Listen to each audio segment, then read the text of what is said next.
ঢাকা উত্তরা এয়ারপোর্টের ঠিক পাশে চমৎকার একটা লোকেশনে হজ ক্যাম্পের সাথে লাগানো একটা জায়গা কাওলা বাজার, এবং কাওলা বাজার সংলগ্ন একটা চমৎকার জায়গায় আমি এই মুহূর্তে আছি। এখানে একটা ল্যান্ড শেয়ার ভিত্তিক প্রজেক্টে আপনি একটা শেয়ার কিনতে পারবেন। এখানে টোটাল 12.75 কাঠা জমির উপরে মূলত G+9 একটা বিল্ডিং হবে। যে জায়গাটা দেখতে পাচ্ছেন এটা হচ্ছে 20 ফিট রাস্তার সাথে লাগানো একটা জমি, এবং এখানে সামনের যে জায়গাটা রয়েছে এটা হচ্ছে 3 কাঠা একটা জায়গা। এই 3 কাঠা জায়গার উপরে আবার প্রত্যেক ফ্লোরে একটা করে ইউনিট হবে। মূলত পুরো জায়গাটার উপরে একটা টাওয়ার হবে, আলাদা আলাদা করে ভয়েড থাকবে। 3টা bedroom, dining, drawing, kitchen, bathroom এবং বারান্দা থেকে শুরু করে সকল ধরনের নাগরিক ফ্যাসিলিটিস কিন্তু এখানে থাকবে। তো এখানে যারা আপনারা একটা অ্যাপার্টমেন্টের মালিক হতে চান, জমি শেয়ার মূল্যটা মাত্র 24,50,000 টাকা। এয়ারপোর্টের কাছাকাছি হওয়ার কারণে কিন্তু আপনি এয়ারপোর্টে খুব সহজেই আপনি যেতে পারছেন। পাশাপাশি এই এলাকার মধ্যে স্কুল, কলেজ, মসজিদ, মাদ্রাসা, হাসপাতাল এবং খুবই উন্নত সব ধরনের ফ্যাসিলিটিস কিন্তু রয়েছে। তো যারা আপনারা চান যে এরকম একটা দুর্দান্ত লোকেশনে একটা জমি শেয়ার মূল্য পরিশোধ করে আপনি জমি শেয়ারটা কিনবেন, সেক্ষেত্রে 24,50,000 টাকায় আপনি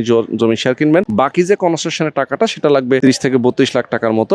সব মিলিয়ে কিন্তু আপনার এখানে টোটাল খরচ হবে 50 থেকে 55-56 লক্ষ টাকা। তো এই টাকাটা আপনি যখন আস্তে আস্তে করে পরিশোধ করবেন, পরবর্তীতে এখানে একটা অ্যাপার্টমেন্টের মালিক হয়ে যেতে পারবেন, এবং এটা আপনি ভাড়া দিয়ে রাখতে পারেন অথবা নিজে বসবাস করতে পারেন। চাইলে আপনি এটা সেলও করতে পারেন। সেল করলে কিন্তু একটা রিটার্ন, আপনি এখান থেকে ভালো পরিমাণে একটা রিটার্নও পাবেন। তো আমি বলবো যারা আপনারা বিশ্বস্ত ট্রাস্টেড একটা প্রতিষ্ঠান থেকে, ট্রাস্টেড ব্যক্তিবর্গের কাছ থেকে আপনার একটা শেয়ার কিনবেন, অবশ্যই দ্রুত যোগাযোগ করবেন।